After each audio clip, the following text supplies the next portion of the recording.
सभी को प्रणाम।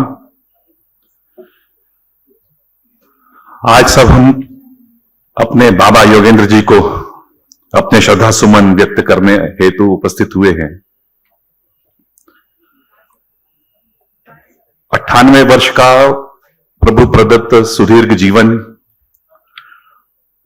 और युवावस्था में ही जिन्होंने अपने को राष्ट्र कार्य के लिए समर्पित कर दिया, पथिक चला तो पीछे मुड़कर तनिक नहीं देखा एक बार। ऐसा उनका जीवन अनथक अविरत साधना का जीवन। उनके इस लंबे जीवन के विभिन्न कालखंडों में हम उनके सानिध्य में आए, उनका हमने स्नेह प्राप्त किया, मार्गदर्शन प्राप्त किया। हम अत्यंत सौभाग्यशाली हैं। आज से 4 वर्ष पूर्व बाबा के जन्म दिवस के अवसर पर इंदौर में जब जन्म दिवस की सारी तैयारियां चल रही थी तो उनके जीवन पर एक वृत्त तैयार करने का निर्णय हुआ और पुणे में अपनी ही संस्कार भारती की कार्यकर्ती डॉक्टर नैना कासखेड़ीकर जी के निर्देशन में एक जीवन वृत्त तैयार हुआ बाबा पर। तो आइए सबसे पहले हम उसका अवलोकन करेंगे। तो विशेष कारणों से सबसे पूर्व, अभी इससे भी पहले मैं अनुरोध करूंगा माननीय राजनाथ सिंह जी से, मोहन भागवत जी से, वासुदेव कामा जी से कृपया आकर एक बार सभी पुष्पार्चन करेंगे। कृष्णमूर्ति जी।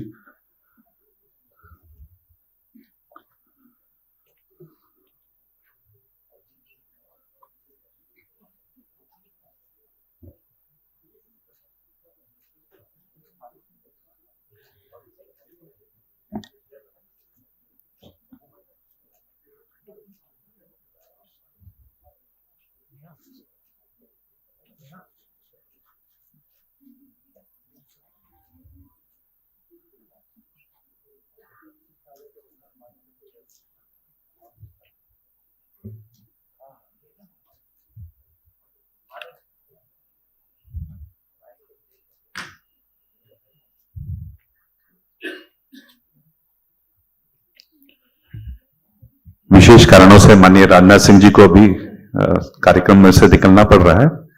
हम अपना कार्यक्रम आगे प्रारंभ करेंगे। तो चलते हैं पुनः जीवन वृत्त की ओर।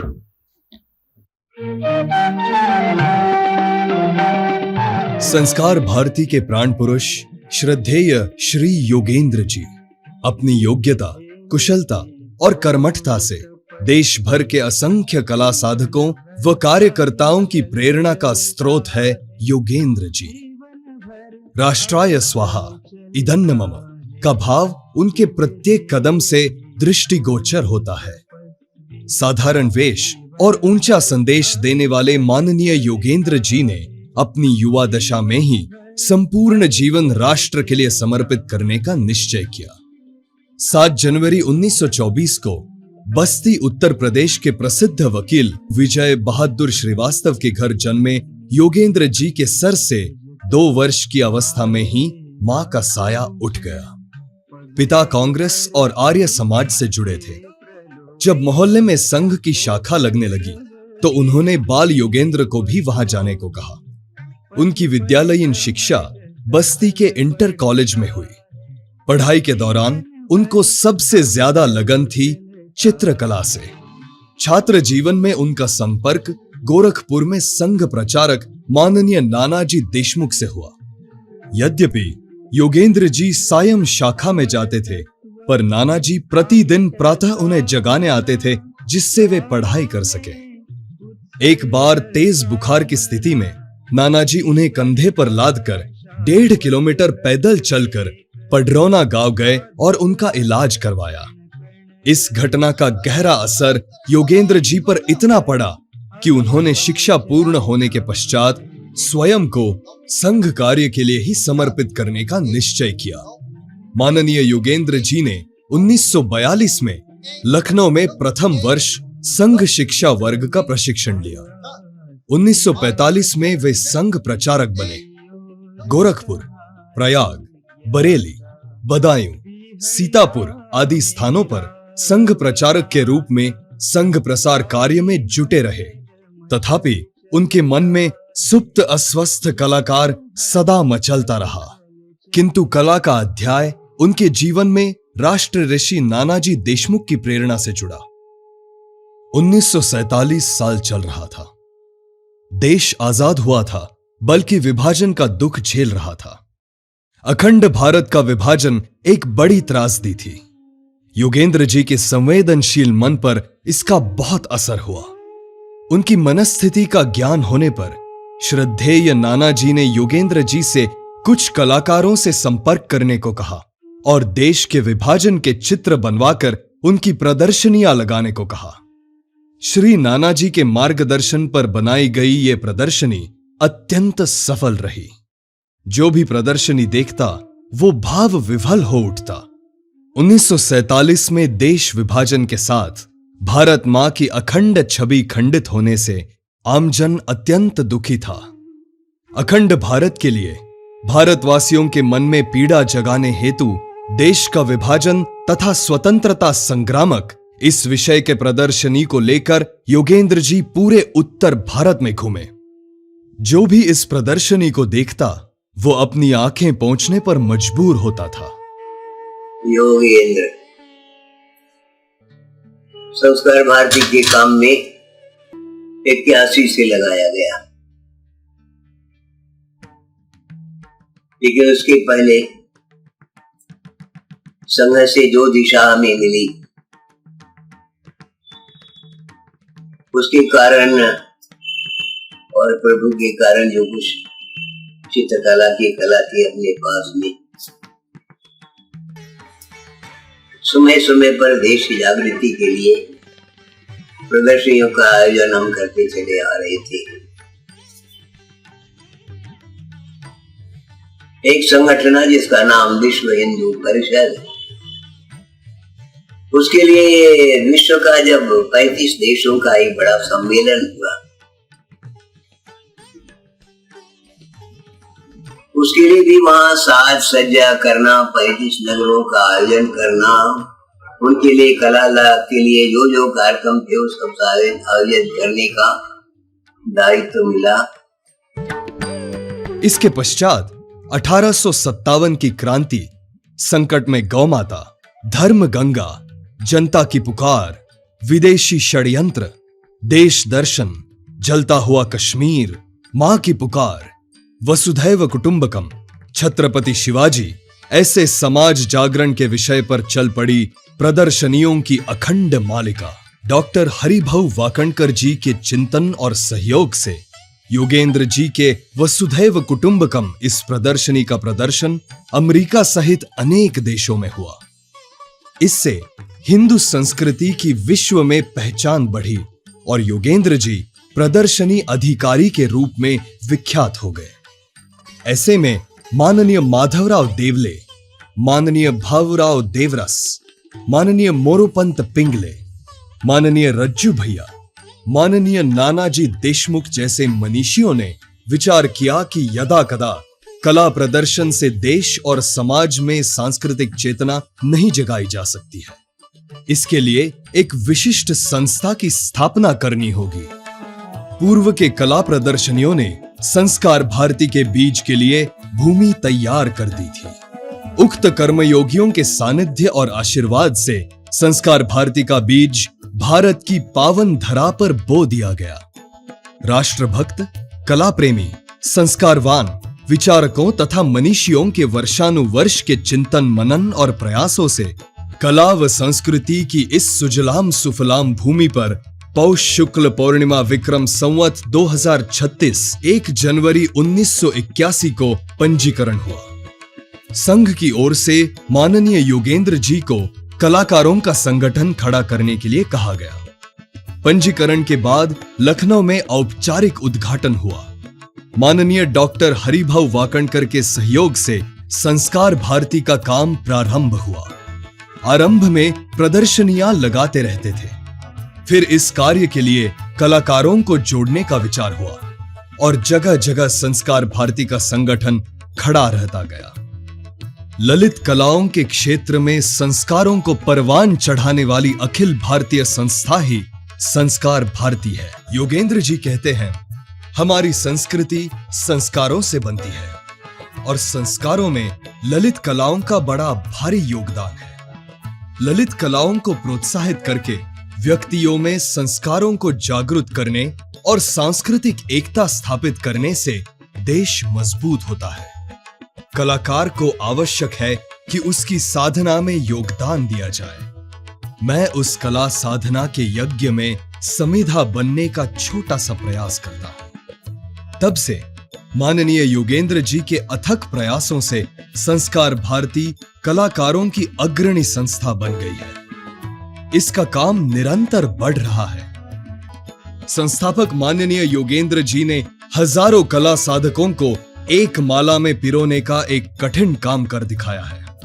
शुरू से ही उन्होंने नए लोगों को मंच देना शुरू किया।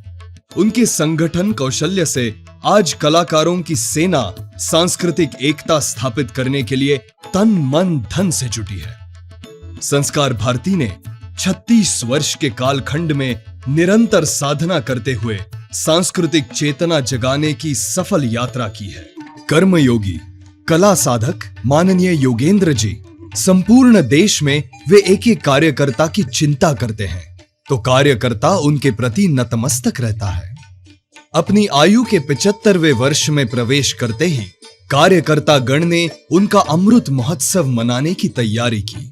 समूचे देश में अमृत महोत्सव की योजना श्रद्धा और समर्पण के साथ संपन्न हुई। 78 स्थानों पर सम्मान समारोह का आयोजन हुआ तथा इस उपलक्ष्य में निमंत्रित महानुभावों का माननीय योगेंद्र जी के करकमलों द्वारा सम्मान किया गया।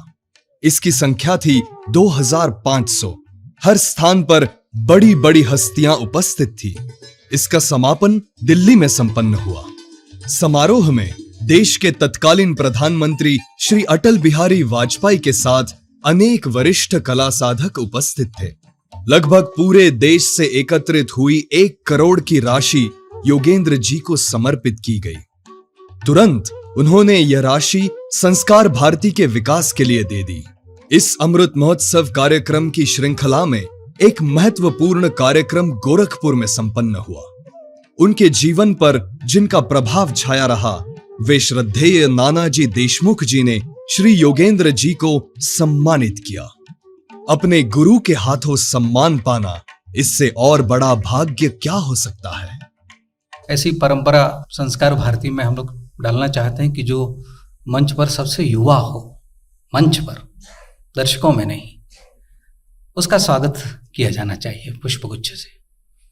तो मैं मंच पर जो सबसे युवा है, सिर्फ 94 वर्ष उनकी आयु है।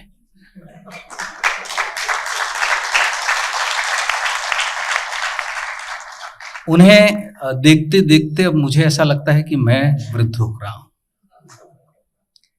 तो ऐसे हमारे बाबा योगेंद्र का पुष्पगुच्छ से स्वागत करने के लिए मैं सोनल जी से प्रार्थना करूंगा। साधारणतः मधुर वाणी और सादगी रखने वाले श्री योगेंद्र जी संस्कार भारती के कार्य वृद्धि के लिए पूरे भारतवर्ष में प्रवास करते हैं। आज भी 93 साल की आयु होने के बावजूद पूर्व निश्चित योजनानुसार उनका प्रवास निरंतर चलता रहता है। सर्दी हो, बारिश हो या कड़ी धूप, प्रवास में कोई बाधा की परवाह किए बिना वो चलते हैं। बुजुर्गों का आदर और उनके प्रति ममत्व रखने वाले योगेंद्र जी अपने प्रवास के दरमियान उन्हें मिलते हैं, समकालीन कार्यकर्ताओं से मिलते हैं, परिवार को भेंट वार्ता करते हैं। सबके नाम और काम का दायित्व उन्हें याद रहता है। उनका जनसंपर्क विशाल है। संगठन में शक्ति है। इस तथ्य को महसूस करते हुए कला शक्ति जागृत करने के लिए, कलाकारों को प्रोत्साहित करने के लिए, उन्हें कार्य प्रवण करने के लिए हर प्रांत, हर जिला और हर इकाई, चाहे बड़ी हो या छोटी, माननीय योगेंद्र जी वहां प्रवास करते हैं, कार्यकर्ता का कुशल पूछते हैं।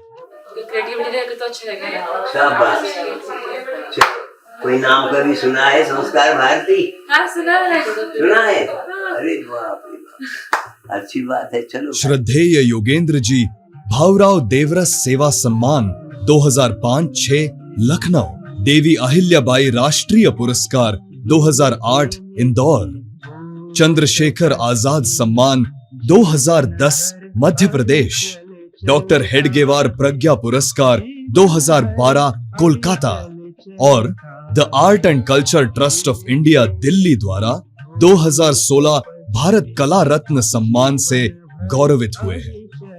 संस्कार भारती उनका श्वास है, उसके कार्यकर्ता और परिवारजन यह उनका परिवार है।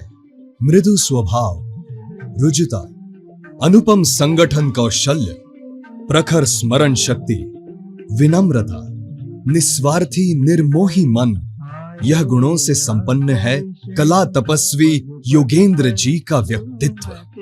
प्रलोभन होकर सबसे विमुख बटोही, पथ पर समल समल बढ़ता है, जीवन भर अविचल चलता है।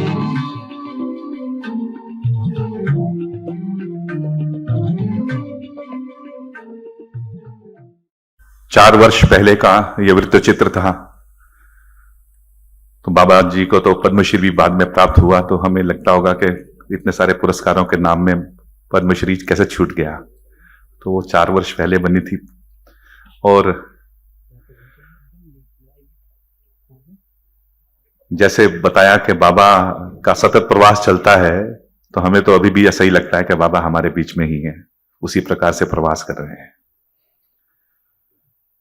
आज के इस कार्यक्रम में माननीय योगेंद्र जी के परिवार से भी, उनके बड़े भाई साहब के सुपुत्र श्री देवेंद्र प्रकाश श्रीवास्तव जी, जो state bank of Bikaner and Jaipur से जनरल मैनेजर की पोस्ट से रिटायर हुए, और उनके साथ में धर्मपत्नी श्रीमती सुमन श्रीवास्तव जी, वो भी उपस्थित हैं। तो एक बार कृपया खड़े होकर सबके सामने परिचय हो जाएगा इस नाते से।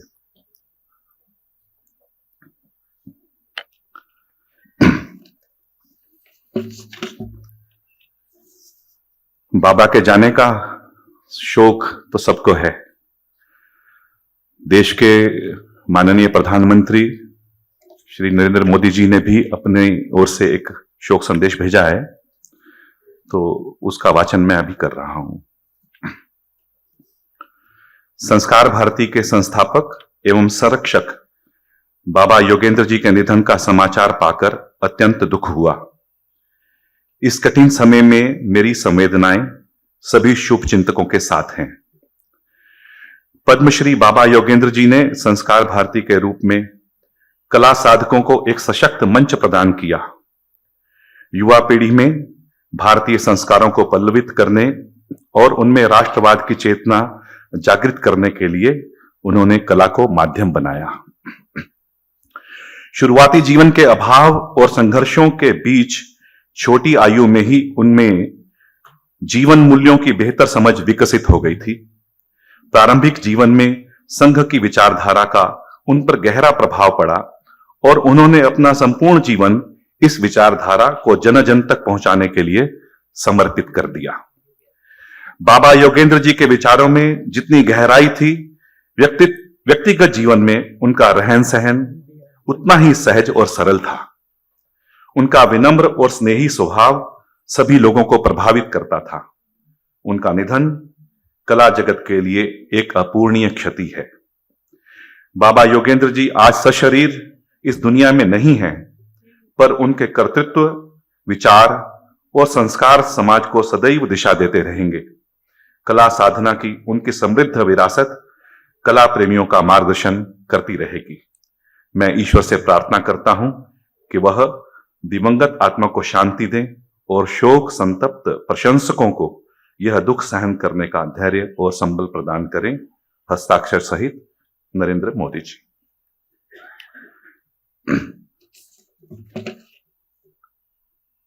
वृत्त चित्र में हमने देखा है कि बाबा का युवावस्था में ही सानिध्य मिला नानाजी देशमुख से, और नानाजी देशमुख की प्रेरणा से उन्होंने अपने जीवन का संकल्प निश्चित किया। प्रचारक के रूप में अपना सारा जीवन राष्ट्र कार्य को समर्पित करने का निर्णय लिया। नानाजी देशमुख, जिन्होंने ग्राम विकास के अद्भुत प्रयोग हम सबके सामने रखे, दीनदयाल शोध संस्थान की स्थापना की।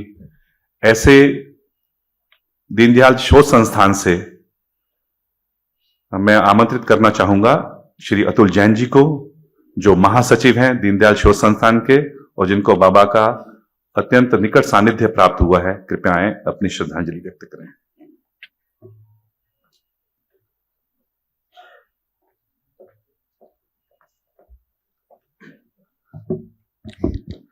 नमस्कार। आप सभी को हार्दिक प्रणाम। सर्वप्रथम योगेंद्र बाबा जी के उनकी पुण्य स्मृति को मेरा हार्दिक नमन दीनदयाल शोध संस्थान परिवार की ओर से हमारे हार्दिक श्रद्धा सुमन में अर्पित करता हूं। मैंने आपके सामने 2 अभिवादन किए, नमस्कार और सादर प्रणाम।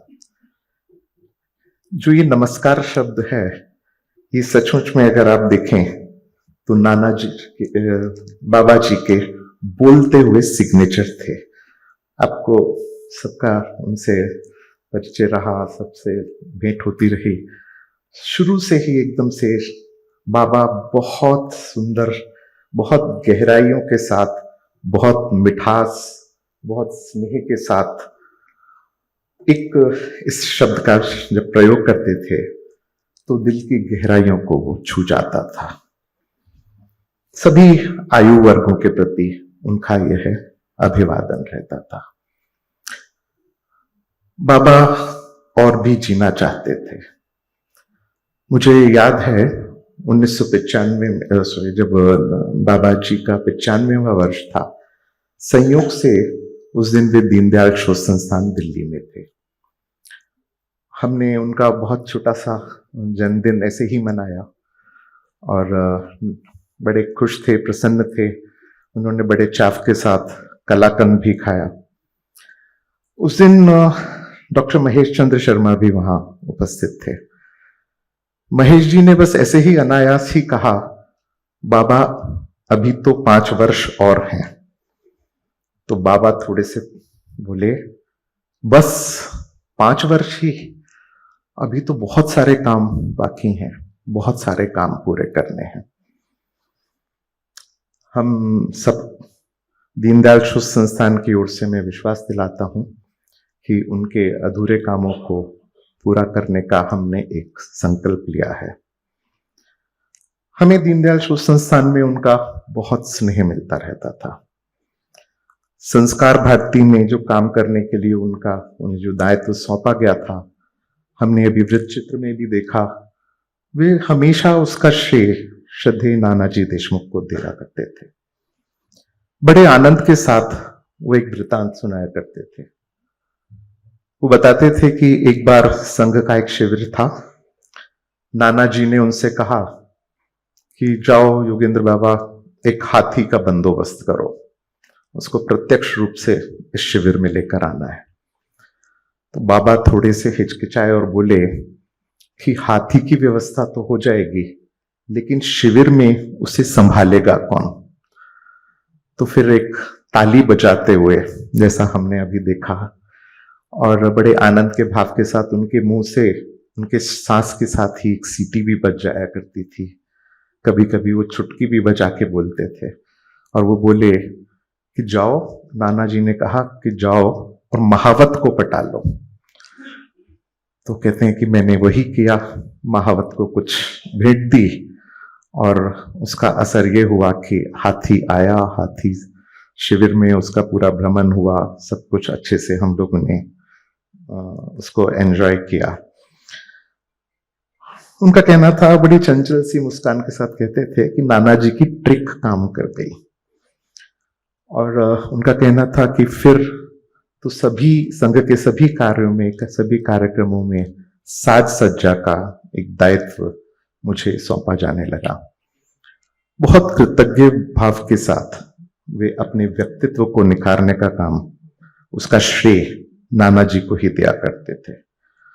और कला संस्कृति के प्रति जो नाना जी का प्रेम था, उनकी जो एस्थेटिक सेंस थी, बाबा ने उसको बहुत श्रद्धा भाव के साथ, बहुत मनोभाव के साथ ग्रहण किया।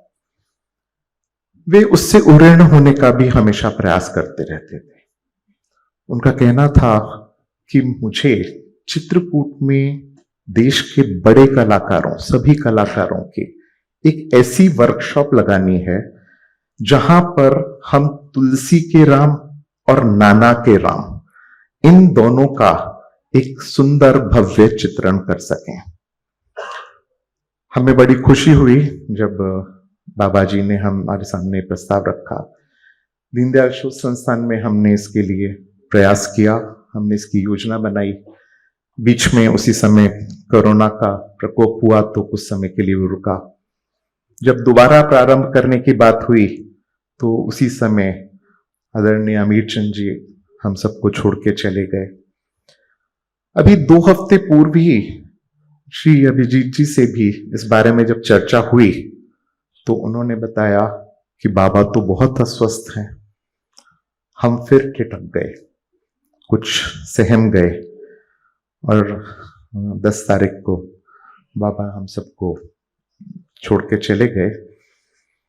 हम श्रद्धांजलि स्वरूप पुनः ये संकल्प लेते हैं कि जो बाबा ने इच्छा जाहिर की थी हम सबके सामने, दीनदयाल शोध संस्थान चित्रकूट में एक ऐसी वर्कशॉप, ऐसी कार्यशाला लगे जहां सभी देश के सभी कलाकारों को बुलाकर तुलसी के राम और नाना के राम वहां के कलाकार अपनी ब्रश से उकेर सकें। यह हम सबका प्रयास रहेगा। दीनदयाल शोध संस्थान की ओर से यही हमारी श्रद्धांजलि होगी। सबको प्रणाम, नमस्कार।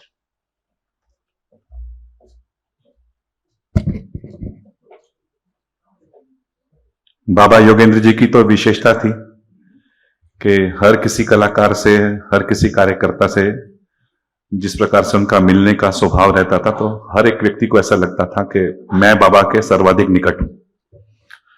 सबको ऐसा लगता है।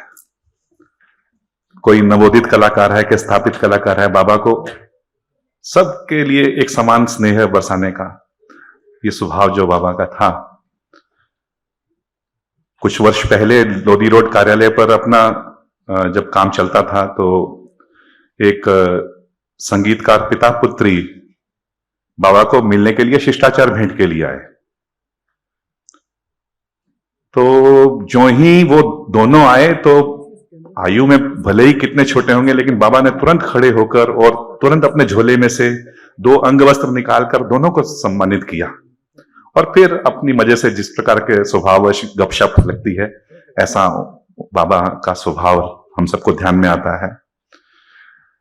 तो मैं अभी आमंत्रित करूंगा श्रद्धांजलि देने के लिए भरतनाट्यम और ओडिसी नृत्य की कला गुरु पद्म विभूषण विदुषी डॉक्टर सोनल महन सिंह जी, कृपया आए।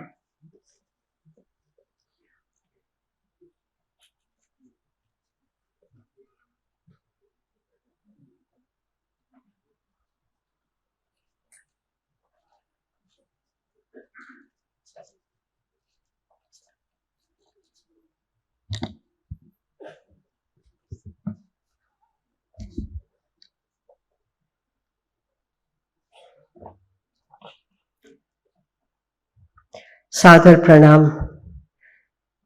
समर्पित करती हूँ बाबा के चरणों में और आप सबको सादर नमस्कार।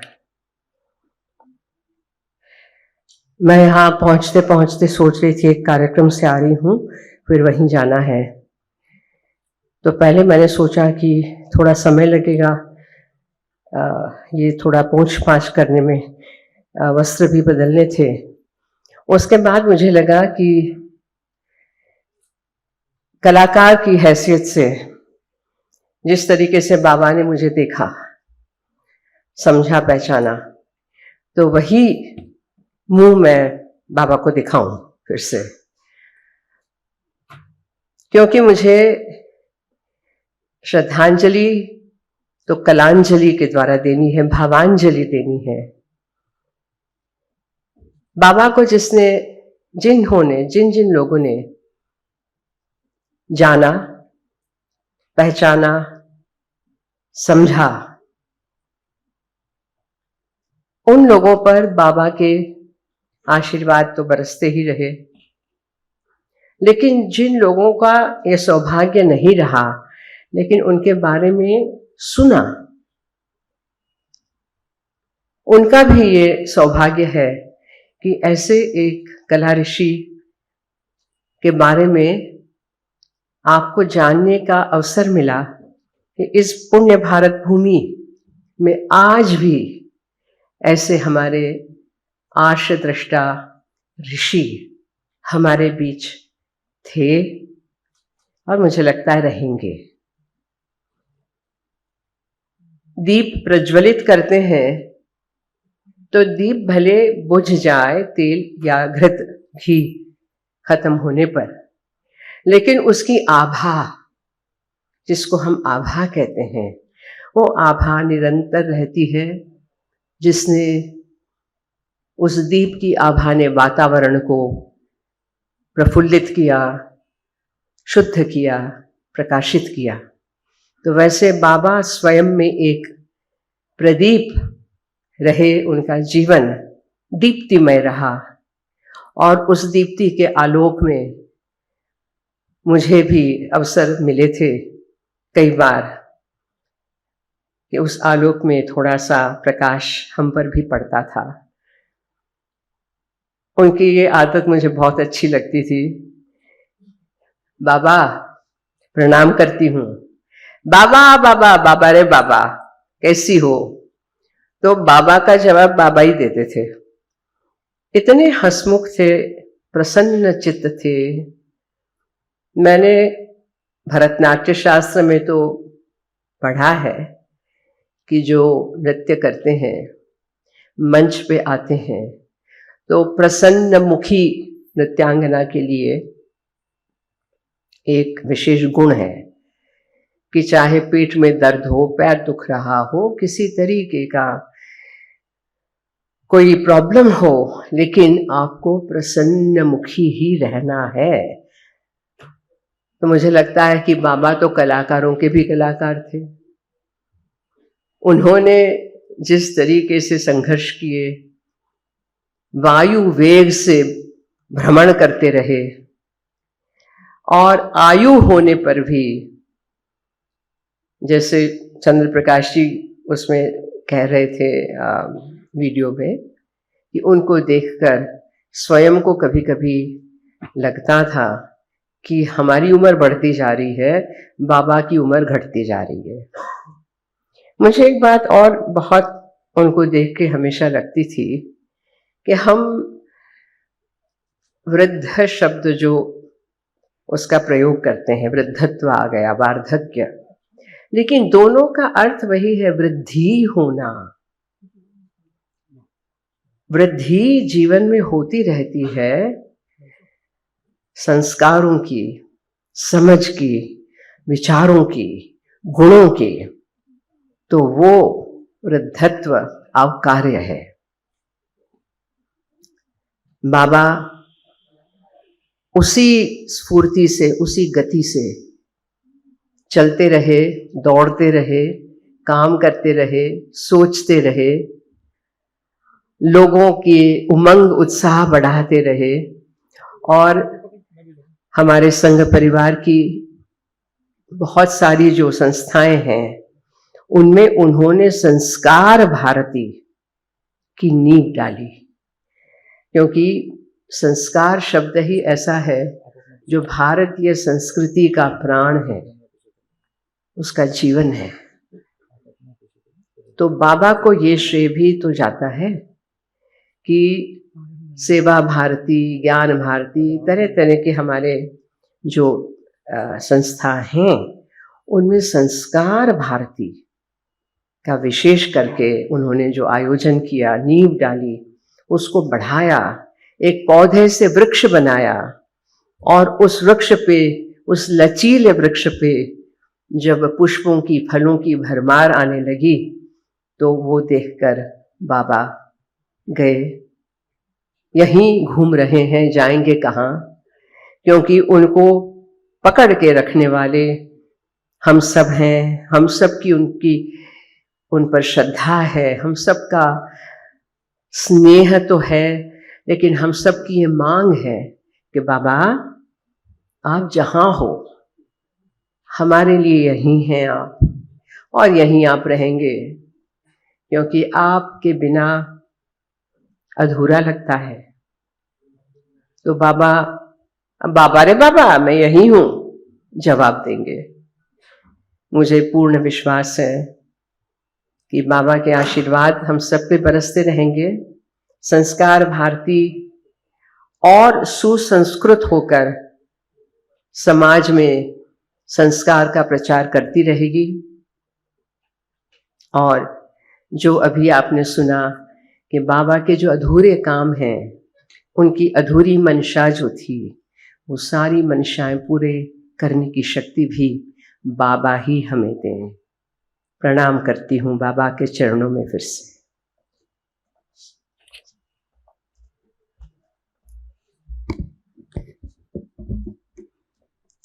संस्कृत का एक सुभाषित है, चतुर्धा पुरुषः लोके संघ कार्योपकारकः मर्मज्ञः युक्त कर्मज्ञः सद्गुणज्ञः सुयोजकः।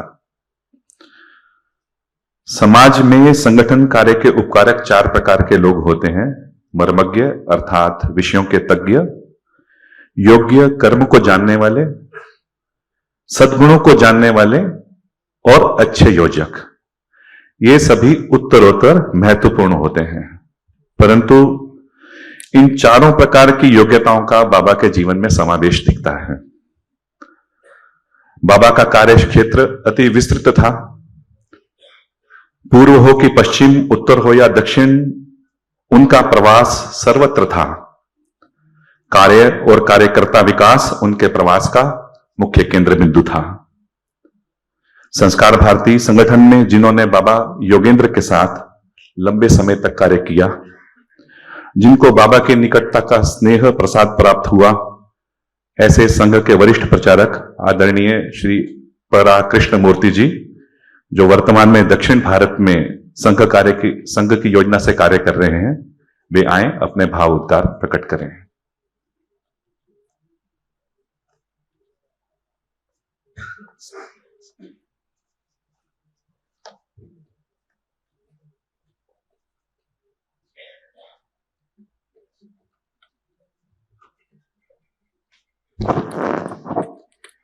नमः सभासदाय।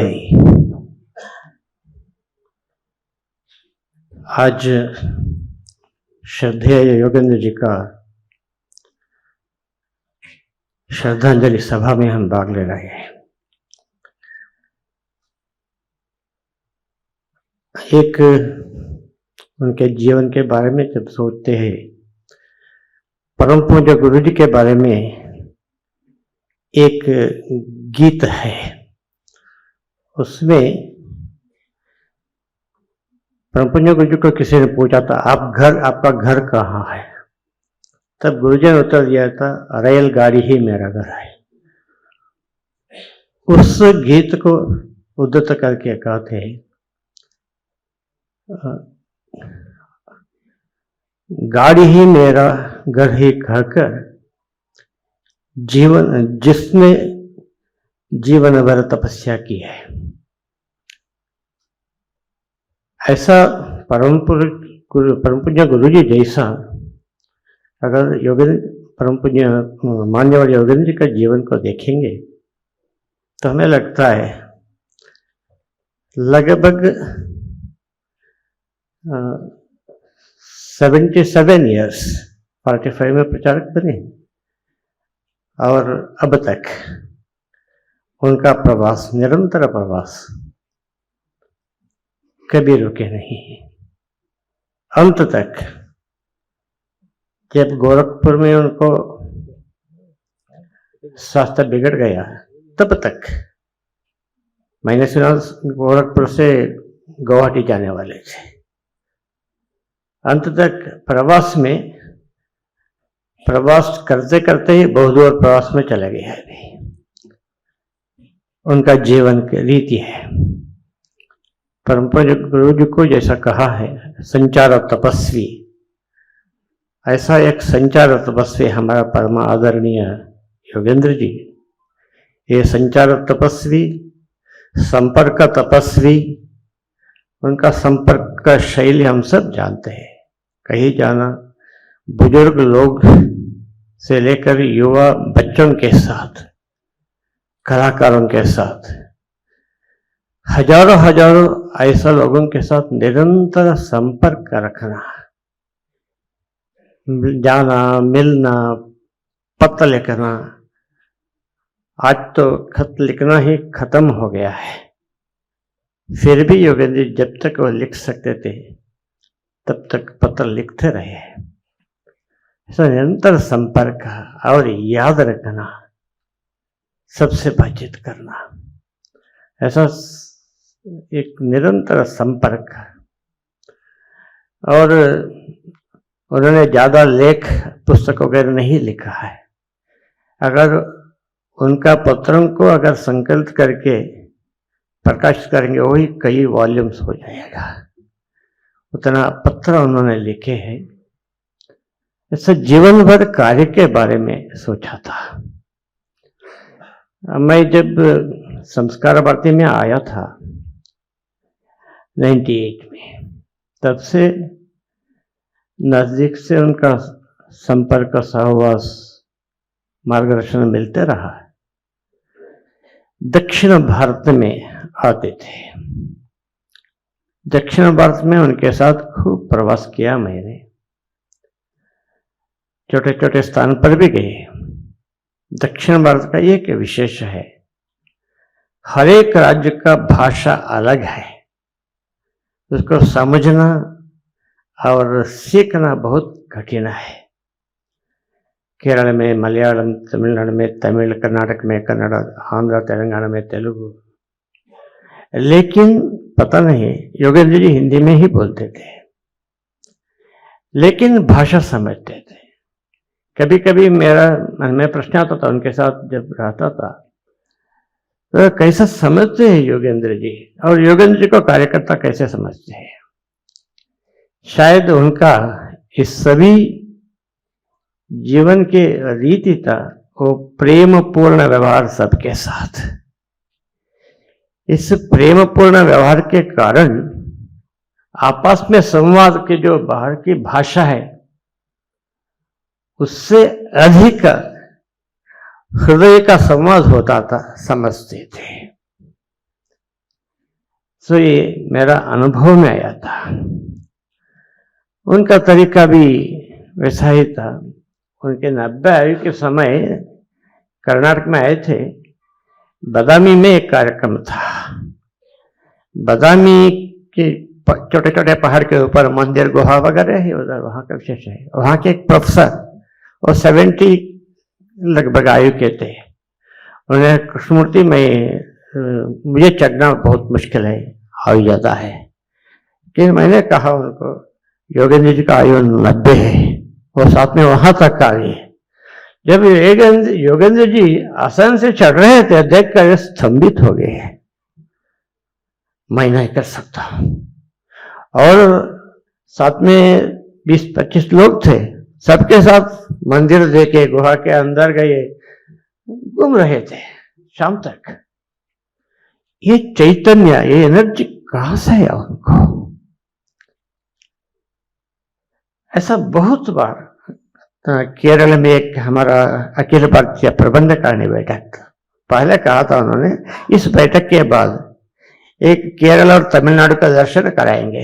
2 बस बना के 2 दिन का प्रवास किया। तमिलनाडु में बहुत भव्य मंदिर है, पत्थरों का बहुत बड़ा बड़ा मंदिर है। मंदिर के अंदर ही किलोमीटर तक जाना पड़ता है, उतना बड़ा मंदिर है, भव्य मूर्तियां है।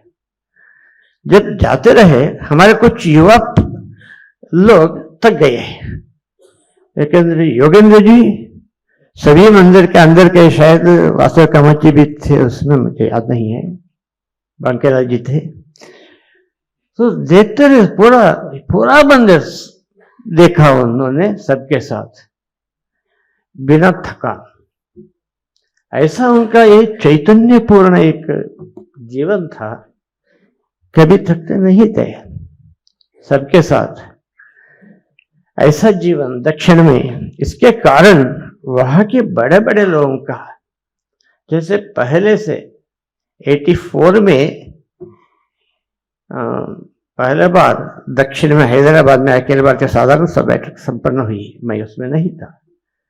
उस समय संस्कार भारती का ध्येय गीत पहला प्रस्तुतिकरण हैदराबाद में हुआ था। उसको लिखने वाला कवि थे, बाद में हमारा अखिल भारतीय उपाध्यक्ष बने डॉक्टर घनश्याम प्रसाद, संस्कृत के प्रोफेसर थे, अवधानी थे, उन्होंने लिखा था। दूसरे हमारा अखिल भारतीय मंत्री अल्लाउद्दीन ने इसको स्वर कंपोज किया और पहला उस बैठक पे कहा है। अभी आजकल पूरे देश में अत्यंत जनप्रिय ध्येय गीत है संस्कृत में, साधयति संस्कार भारती।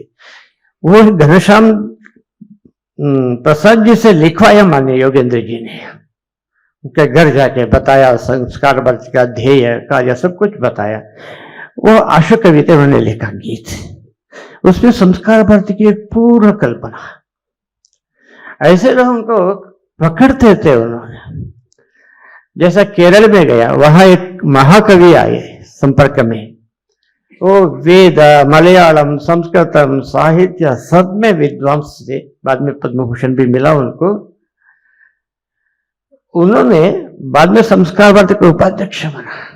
अभी भी 3-4 साल पहले उनका देहांत हो गया। एक श्रेष्ठ कवि थे, पूरे केरल में उनको महाकवि ही बुलाते थे, महाकवि अच्युतम अच्युतम नंबूदरी। उनको संस्कार भारती में लाया और राष्ट्रीय उपाध्यक्ष बनाया। और एक महाकवि था, अभी भी है, कवि कुरुपंजी। ऐसे बहुत सारे लोगों को संस्कार भारती में लाया उन्होंने। स्वयं डॉक्टर पद्मा सुब्रमण्यम उस समय बाबा योगेंद्र जी का 75वीं साल का अमृत महोत्सव बना रहे थे, चेन्नई में उत्सव का योजना की। तब वहां कार्यकर्ता ने सोचा पद्मा जी को इस समिति का अध्यक्ष बनाना। वो स्वीकृति दी और बहुत सक्रिय रूप से काम किया। उसके बाद पद्मा जी के साथ निरंतर संपर्क का उनका, जब जाते थे पद्मा जी के घर जाना, मिलना, बातचीत करना। जैसे पद्मा सुब्रमण्यम जैसा लोग से आंध्र में बंडारू सदाशिवराव बहुत बड़ा व्यक्तित्व है, साहित्यकार, लोक कला के। इन सब लोगों के साथ निकटतम संपर्क और निरंतर संपर्क, और बिना कहते हुए, बिना बोलते हुए उनको संस्कार भारती के काम में लाना। तो दक्षिण में भी कई लोग इनमें से हिंदी नहीं जानते थे, हिंदी नहीं बोल सकते थे, लेकिन योगेंद्र जी के व्यक्तित्व से, उनके व्यवहार से प्रभावित होकर के संस्कार भारती काम में निरंतर लगे रहते थे। ये मैंने देखा, मुझे भी लगा ये कैसा व्यक्तित्व है। शायद एक ही यहाँ लिखा है, तन समर्पित, मन समर्पित और यह जीवन समर्पित, चाहता हूं देश की धरती तुझे कुछ और भी दे दो। योगेंद्र जी का जीवन संपूर्ण यही था, इस मन समर्पित, तन समर्पित। इसके कारण जहां पर भी जाते थे, पूरा देश में कई प्रांतों में भी उनके साथ प्रवास किया हूं। प्रचारक के रूप में मुझे बहुत प्रेरणा मिली, क्योंकि उनका जीवन के लिए मेरा अत्यंत हृदयपूर्वक, श्रद्धापूर्वक श्रद्धांजलि अर्पित करता हूं। नमस्कार।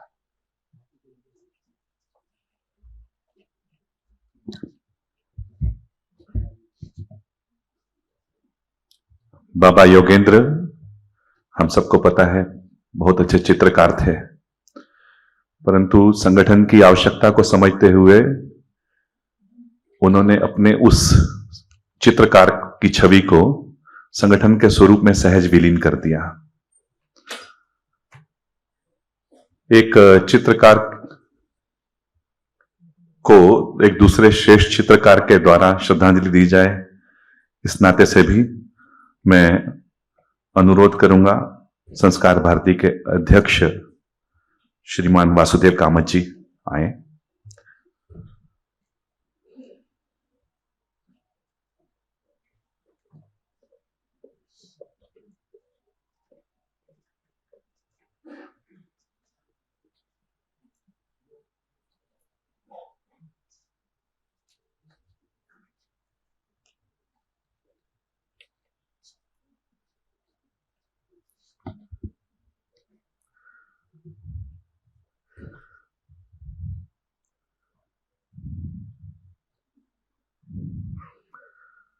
प्रणाम।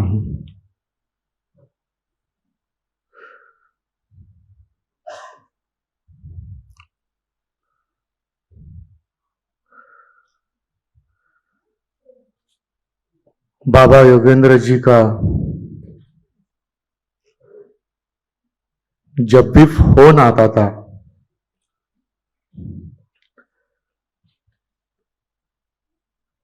तो पहला वाक्य यही रहता था कि नमस्कार, मैं योगेंद्र बोल रहा हूं, चलो कुछ आनंद की बात बताते हैं।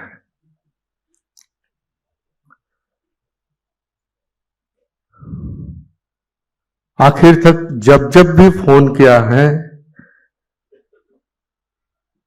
या कभी मिले हैं तो उनके वाणी से हमेशा आनंद की ही वार्ता मिली। वो आनंद की वार्ता क्या होती थी?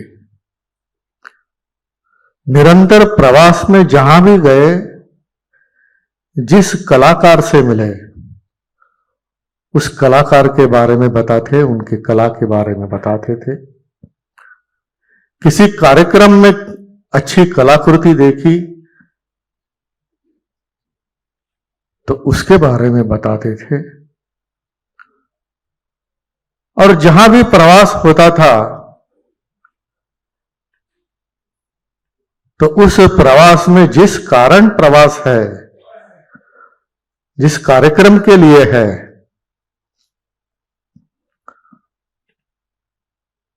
वहां तो उनकी उपस्थिति रहती ही थी, लेकिन उस स्थान के किसी प्रस्थापित या नवोदित कलाकार को मिले बिना प्रवास हुआ है, ऐसा उनके जीवन में कभी हुआ ही नहीं।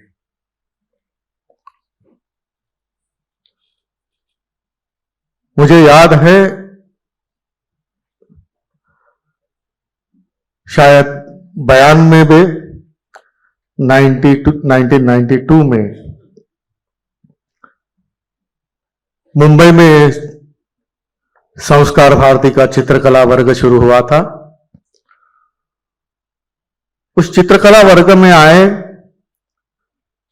वर्ग में जितने भी चित्रकार रेखांकन कर रहे थे, पोर्ट्रेट कर रहे थे, वो सब एक एक के पास जाकर देखते थे, उसका नाम पूछते थे। और वर्ग के पश्चात उन्होंने कहा कि चलो आपके यहां के जॉन फर्नांडिस जो चित्रकार है उसे मिलने जाएंगे। मुझे आश्चर्य हुआ कि पूर्व कल्पना के बिना उन्होंने कैसे याद रखा जॉन फर्नांडिस को।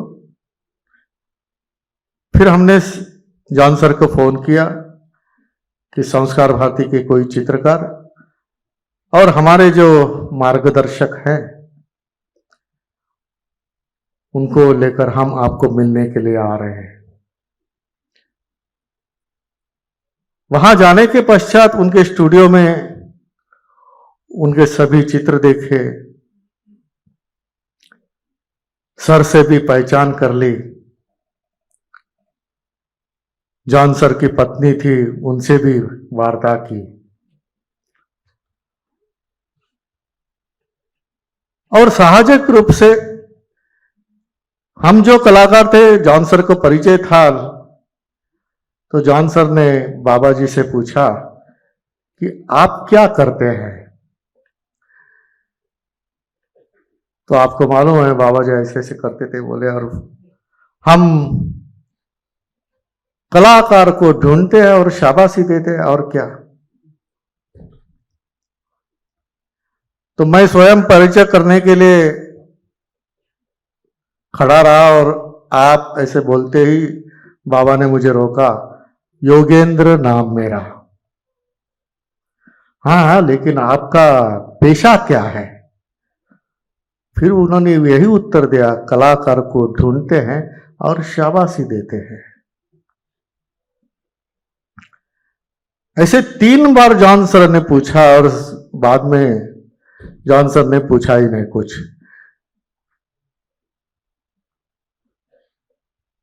और मैं स्वयं कहता हूं कि तब तक मुझे भी पता नहीं था, बहुत साल के पश्चात मालूम हुआ कि बाबा स्वयं चित्रकार थे, उनमें चित्रकार विद्यमान था। जब कोई चित्र बनाता है तो आगे चलकर उसकी मनीषा यही रहती कि मैं एक बड़ा चित्रकार बनूं, स्वयं उदाहरण है। लेकिन मैं नहीं, तू ही, इस प्रकार का भाव रखकर कलाकार की ओर देखने वाले महर्षि हमने देखे, हम भाग्यवान हैं।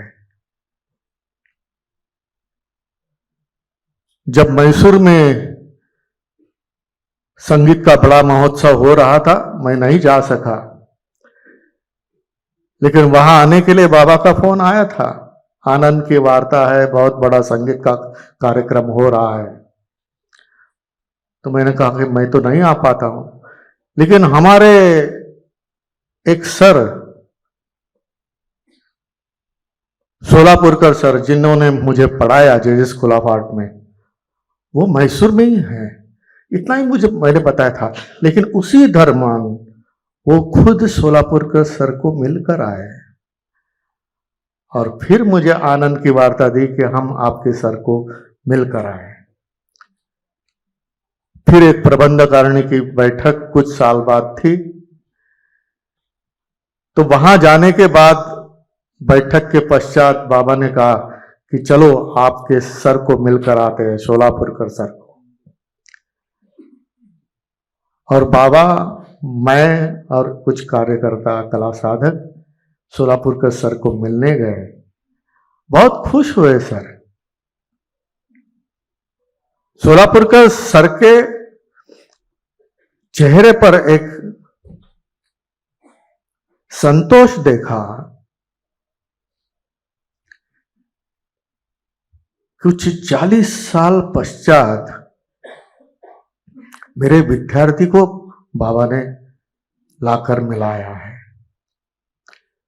तो इस प्रकार कलाकार को ढूंढना, कलाकार को संपर्कित करना, उस कलाकार की, कला साधक की कला की सराहना करना, यह जीवन का उनका व्रत था। संस्कार भारती के हर कार्यक्रम में जब भी मंच पर उनका आखिरी वक्तव्य होता था, उसमें बार बार एक ही बात वो कहते थे कि कलाकार को ढूंढो, कलाकार को जोड़ो। देश के कोने कोने में कलाकार है, जनजाति में कलाकार है, शहर में कलाकार है। उनसे जो इस प्रकार का जीवन व्रत उनका रहा।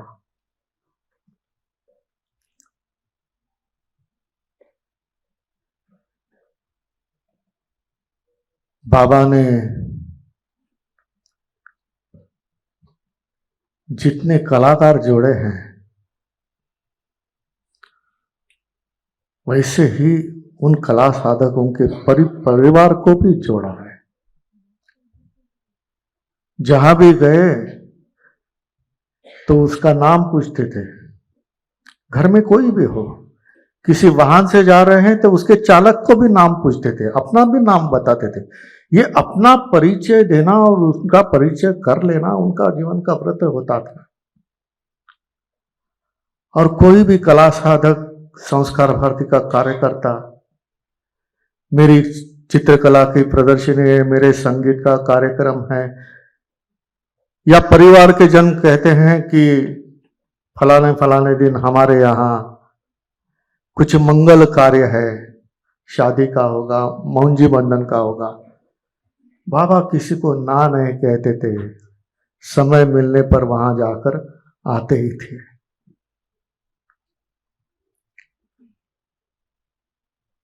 किसी ने बुलाया और बाबा नहीं गए, ऐसे कभी हुआ नहीं। लगता है वैसे ही बुलावा आ गया और बाबा चले गए। मेरी हृदय से भावांजलि।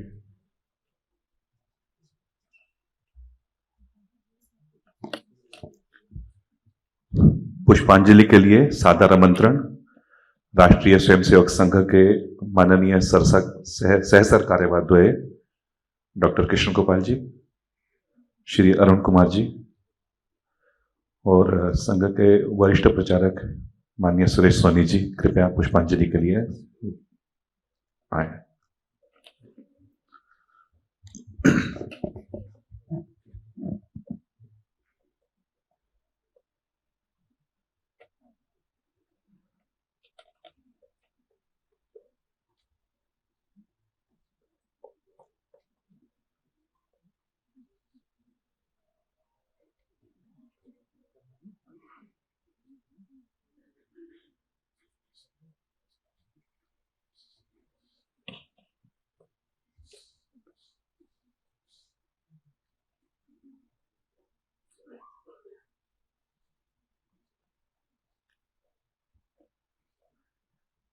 बाबा योगेंद्र जी का जाना हम सबको व्यथित कर गया है।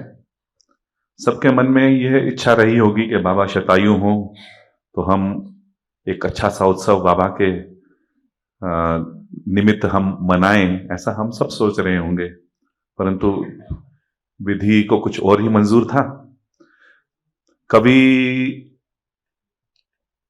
आचार्य देवेंद्र देव, उनके कुछ पंक्तियां मैं बाबा को जो उन्होंने समर्पित की वो दोहरा रहा हूं। कला संस्कृति के महंत तुम, पूत प्रेरणा लक्ष्य जनों की, साक्षात प्रतिमा थे अपनापन, बरसाते मृदुल घनों की। घूम घूम तुम रहे बांटते, मलयानिल की भांति देश में, रुचिर गंध संस्कार भारती की कलियों की सुमनों की। विधि के इस विधान के बारे में कैसा क्या सुनना कहना, हम सब ही को नियति नदी की इस ही धारा में है बहना। प्राप्त कर चुके परम पिता के पावन चरणों की तुम सन्निधि, इस सन्निधि की कृपा पूज्यवर हम सब पर बरसाते रहना। सादर आमंत्रण राष्ट्रीय स्वयंसेवक संघ के परम पूज्य सरसंचालक मान्यवर मोहन भागवत जी, कृपया अपने उद्गार प्रकट करें।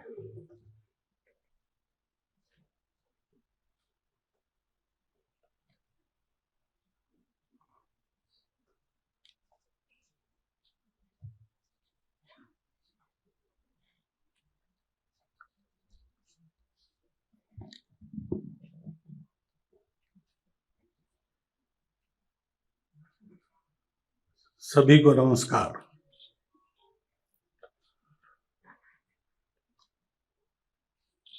योगेंद्र जी के बारे में, उनके साथ बहुत निकटवर्ती रहकर जिन्होंने उनको अनुभव किया है, उनकी बातें आपने सुनी। इतना निकट संबंध मेरा नहीं था, लेकिन दूर का भी नहीं था।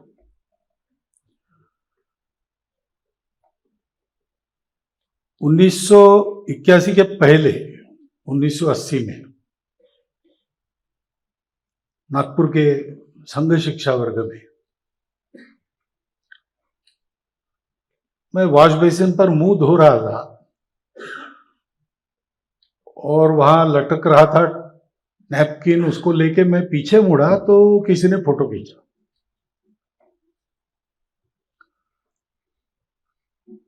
तो मैंने उस सज्जन को कहा कि ये क्या कर रहे हैं आप, फोटो कैसे निकाल रहे हैं? तो उन्होंने कहा सरकार जी की अनुमति से कर रहा हूं। मुझे बड़ा आश्चर्य लगा, सरकारों की अनुमति से मेरा फोटो निकलने का तो कोई कारण ही नहीं था। बाद में पता चला कि ये योगेंद्र जी है और चित्रकला और फोटोग्राफी इसमें बहुत ही प्रवीण है और बहुत सारे अधिकारियों के चित्र उनके यहाँ पर आगरा में उनके कार्यालय में संग्रहित है। फिर एक रात्रि के कार्यक्रम में ऐसा ही कुछ विषय था, संघ की जानकारी, इतिहास, ऐसा कुछ, तो उनकी सारी फोटो संपदा का बहुत अच्छा प्रदर्शन भी हुआ। लेकिन ना उन 3-4 दिनों में जितने दिन वो थे, तो परिचय हुआ ही, होना ही था। मैं नहीं करता तो भी होता ही, क्योंकि उनका ये स्वभाव ही था। और मैं नागपुर का प्रचारक था, तो उस दिन से मेरे सरकारवा बनने तक वो इतने बार मिले, तो मुझे वो भागवत राव कहते थे। उनको वो मोहन राव भागवत वगैरह समझ में नहीं आता था शायद, भागवत राव कहते थे। नमस्कार भागवत राव, प्रसन्न मुद्रा, और कोई सर पे कोई चिंता का भार है नहीं। यानी ऐसा कोई कल्पना नहीं कर सकता कि कोई जिम्मेवारी लेकर काम करने वाला कार्यकर्ता, क्योंकि उसके सर पे चिंता का भार रहता है। इतने बड़े संगठन में इसको बड़ा करना है, तो जो, और इतने पुराने प्रचारक है, वरिष्ठ है, और हम यद्यपि प्रांत प्रचारक उस समय कहते थे नागपुर के प्रचारक को, आयु से तो मैं बहुत छोटा था उनसे, लेकिन ये कुछ भी नहीं, कोई बैगेज नहीं, और ऐसे ही एकदम सादगीपूर्ण व्यवहार से वो कर रहे हैं। बाद में फिर संस्कार भारती वगैरह चली, आते जाते रहे, मिलते रहे। फिर डॉक्टर साहब की जन्म शताब्दी के समय एक बड़ी प्रदर्शनी संघ की लगाना, पहली बार मेरी जानकारी में संघ के बारे में प्रदर्शनी लगी। तो सर्कस जैसा एक बड़ा तंबू वहां पर लगाया गया, और उस प्रदर्शनी का सारा संयोजन, साजा सज्जा, सब कुछ बाबा की अध्यक्षता में उनके ही बताए अनुसार, और बहुत कुछ उनके हाथ से बनाया हुआ, ऐसा ही हुआ। लगभग 3 लाख लोग वो प्रदर्शनी देख के गए, और बहुत ही सुंदर, बहुत सुनियोजित ऐसी वो प्रदर्शनी। तब हमारे ध्यान में आया कि यानी बाबा की निपुणता इस दिशा में कितनी है। कुछ चित्र वहां आवश्यक थे, वो कहीं नहीं थे, तो उन्होंने अपने हाथ से वो चित्र बहुत अल्पावधि में तैयार करके वहां लगा दिए। तो ध्यान में आया। फिर ये भी पता चला कि नाना जी के तालीम में तैयार हो गए। नाना जी बहुत अच्छे चित्रकार थे। तो ये जो 4 शब्द कहे, उसमें ये मर्मज्ञ वाली बात बहुत बाद में ध्यान आती थी। पहले तो ये ध्यान में आता था कि ये जीवन ऐसा है कि इसमें स्नेह ही स्नेह है, इसमें आनंद ही आनंद है, चिंता की कोई बात नहीं, और इसलिए ऊर्जा न होने का सवाल ही नहीं रहता। यानी कितना भी निष्क्रिय व्यक्ति हो, ऐसे व्यक्ति के साथ उसको उठकर दौड़ना पड़ता ही है, क्योंकि अपनी ऊर्जा को कुंठित कर देने वाली जो विकार रहते हैं, क्रोध रहता है, निराशा रहती है, गुस्सा रहता है, संघ के वातावरण में, संस्कार भारती के वातावरण में नहीं मिलेगा, लेकिन बाहर मत्सर वगैरह वगैरह भी बातें रहती है। इसके कारण गति कुंठित होती है, वो बातें ही नहीं है वहां पे। जब उनको सोचता हूं उनके बारे में, तो मुझे एक गीत याद आता, मराठी है, नाही पुण्याची मोजणी, नाही पापाची टोचणी, जिणे गंगो घासे पाणी। देखिए, पुण्य की गिनती नहीं है, पाप का शूल काट रहा है दिल को, ऐसा नहीं है, क्योंकि पाप ही नहीं है। जैसे गंगा बहती है वैसे जीवन निर्मल है।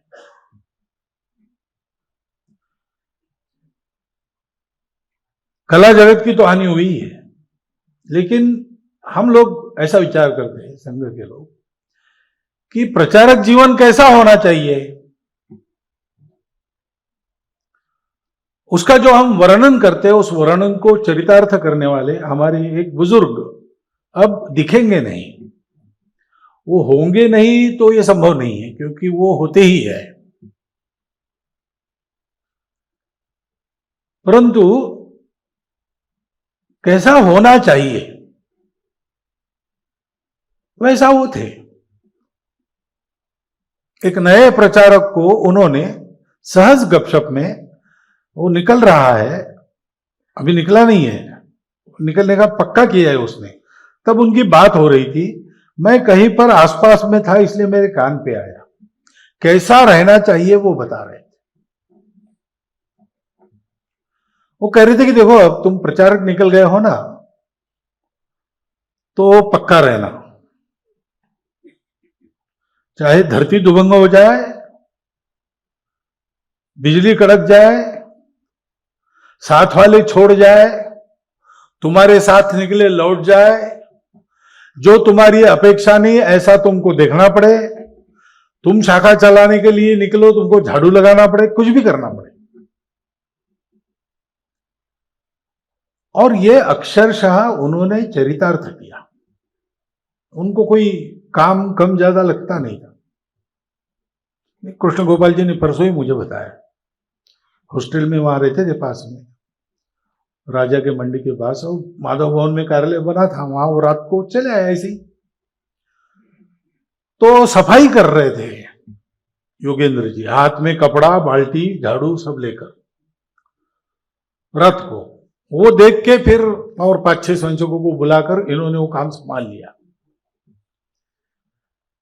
ऐसे ही दूसरे किसी ने बताया कि पहुंचे, कार्यालय कहाँ है, कार्यालय कहाँ है, ज्वाला टॉकीज सामने दिख तो रहा है। वहां एक व्यक्ति काम कर रहा था, सफाई कर रहा था, उसको पूछा कि ये कार्यालय कहाँ है, तो उन्होंने कहा आप सही जगह पर आए हो, नमस्कार मैं योगेंद्र, और शुरू हुआ आगे का। तो योगेंद्र जी को वो नाम से जानते थे, संस्कार भारती के संस्थापक योगेंद्र जी माधव भवन में और झाड़ू बाल्टी लेकर फर्श पहुंच रहे, ये देखने को मिलेगा ऐसी उनकी कल्पना नहीं। दूसरे करने वाले नहीं थे ऐसा नहीं, लेकिन ऐसा काम है सामने तो किसी को बोला कि भाई ये करो वो करो, ऐसा सामान्यतः करते हैं, वैसा उनका नहीं था। जो होना चाहिए स्वयं ने करना, मेरा करना देखकर 10 लोग अपने आप काम को लग जाएंगे, उनको पता था। ऐसा उनका एकदम विनम्र, सरल, आर पार, पारदर्शी, अत्यंत स्नेहमय और उत्साह आनंदमय व्यक्तित्व था। प्रचारक ने जैसा होना चाहिए। किसी भी प्रकार के उतार चढ़ाव का, यश अपयश का उनके जीवन पर कभी भी परिणाम नहीं हुआ। नागपुर में आते थे, कुछ अपेक्षा करते थे, कभी पूरी होती थी उनकी, कभी नहीं होती थी, लेकिन नहीं हुई तो कभी वो गुस्सा हो गए, निराश हो गए या गंभीर हो गए, 2 मिनट मौन रहे, ऐसा भी नहीं हुआ। चलो कोई बात नहीं, इसी बात पर एक आनंद और करते हैं, ऐसा करके कुछ दूसरा निकालते थे। और इसलिए हमको बड़ी उम्मीद थी कि ये 100 तो वो पूरे कर लेंगे, परंतु नहीं, नियति की इच्छा, उसका हम कुछ नहीं कर सकते।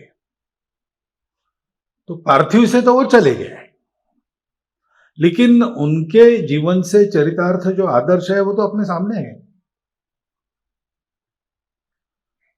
और उसकी परंपरा चलेगी तो वो है ही, वो तो कहीं गए नहीं। उन्होंने जो करके रखा है वो तो है ही, उसको बढ़ाने से उनका अस्तित्व सदैव रहेगा। उनको अमर करने वाले हम लोग हैं। एक उनकी अपनी कृति ऐसी है कि अपने पुण्य से ही वो अमर होगी, परंतु हमको जो चाहिए वो हमको तब मिलेगा जब इन सब बातों का हम एक अनुशीलन करेंगे। थोड़ा इधर उधर से संग्रह करके सारी बातें एक जगह जुटानी चाहिए, लिखना चाहिए। इस पूरे संगठन को खड़ा करने में उनकी मर्बंधता वो तो है ही, लेकिन मुझे लगता है कि जिस क्रम से वो गुण बताए हैं उस क्रम से उस बात का महत्व है।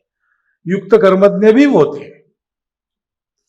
जो ट्रिक की बात आई तो कहां कैसे काम करा लेना, क्या करने से काम ठीक होगा, क्या करने से नहीं होगा, बिगड़ेगा, वो जानते थे। इसलिए युक्त कर्मज्ञ भी थे। और गुणज्ञ तो थे ही। यानी परमाणु जैसा भी गुण है तो भी उसको बड़ा करके देखने का संतों का स्वभाव होता है, ऐसा कहते हैं। ऐसा छोटा सा भी गुण दिखे तो वो व्यक्ति कोई भी हो, बालक हो या प्रौढ़ हो, उसके पीछे लगकर वो उसमें आगे बढ़े, क्या क्या उसके पास है वो पूरा पता चले, इसका पूरा परिश्रम करते।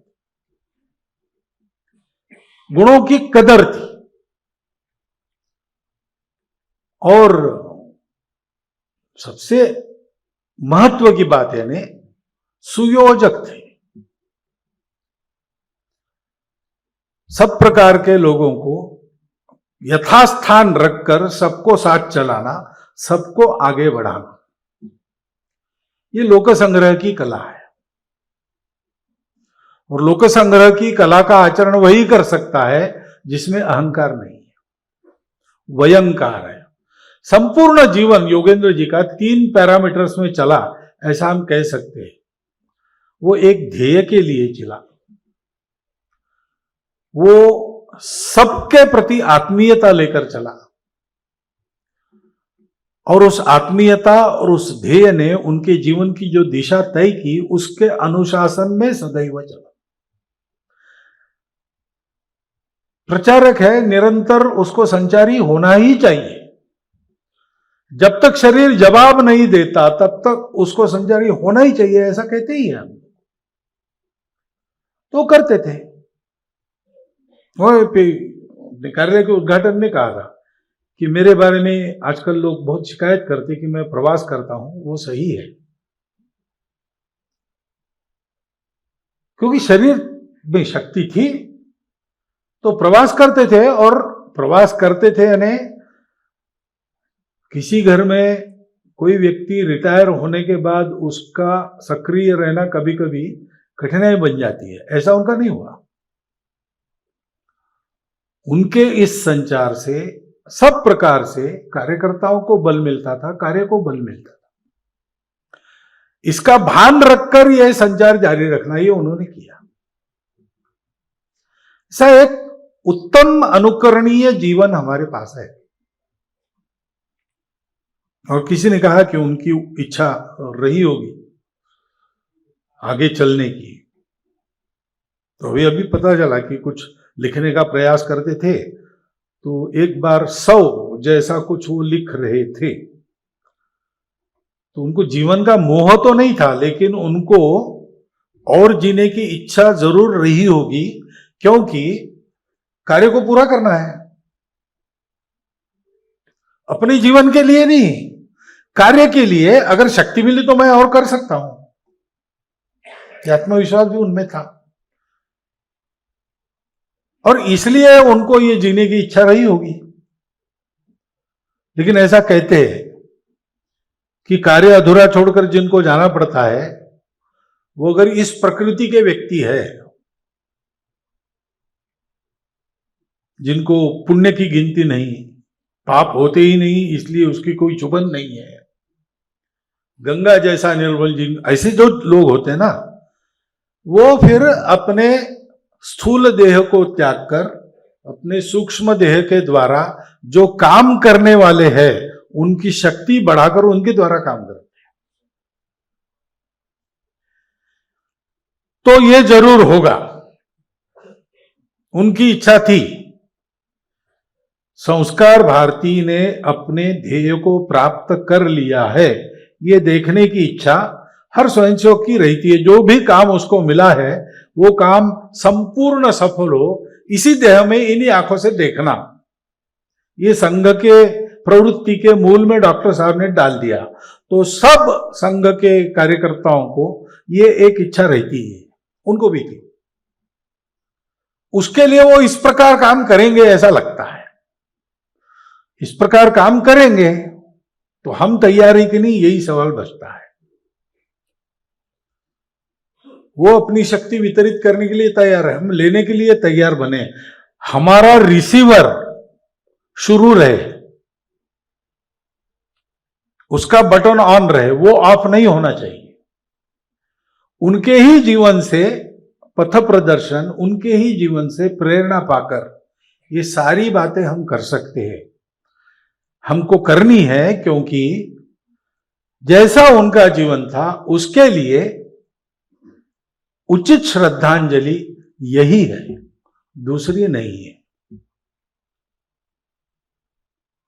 भारत के कलाकारों के भारतीय प्रकृति का पुनरुज्जीवन करते हुए कला क्षेत्र में फिर से सत्यम शिवम सुंदरम की स्थापना करना। कहीं कहीं कला में सत्य मिलता है लेकिन शिवता और सुंदरता नहीं है, कहीं कहीं सुंदरता है लेकिन शिवता और सत्य नहीं है, कहीं कहीं शिवता है लेकिन सुंदरता नहीं।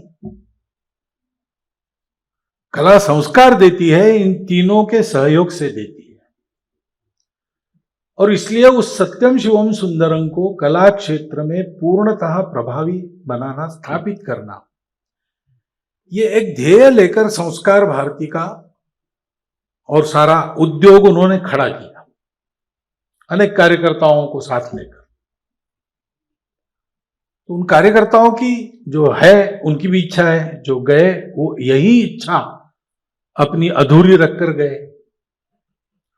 उसको पूरा करने के लिए उन्हीं कार्यकर्ताओं के जीवन से हम अपने जीवन को और प्रभावी और सक्रिय और आशादायक बनाएं, ये उनके लिए सच्ची श्रद्धांजलि होगी। आज तो हम शब्दों के द्वारा भावांजलि अर्पण कर रहे, हमको कृति के द्वारा ये श्रद्धांजलि अर्पण करनी है। उसका संकल्प हम सब ले, ऐसा एक अनुरोध करता हुआ और योगेंद्र जी की स्मृति में अपनी श्रद्धांजलि और संघ की ओर से श्रद्धांजलि अर्पण करता हुआ मैं अपने 4 शब्द समाप्त करता हूं।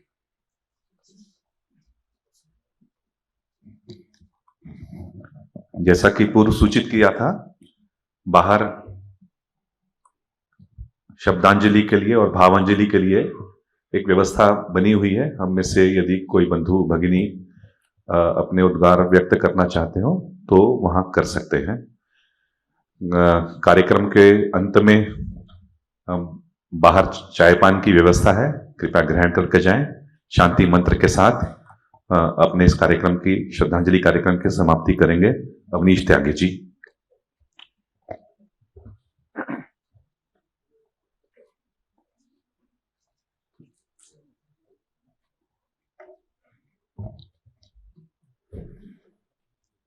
ॐ पूर्णमदः पूर्णमिदं पूर्णात् पूर्णमुदच्यते पूर्णस्य पूर्णमादाय पूर्णमेवावशिष्यते। ॐ शान्तिः शान्तिः शान्तिः।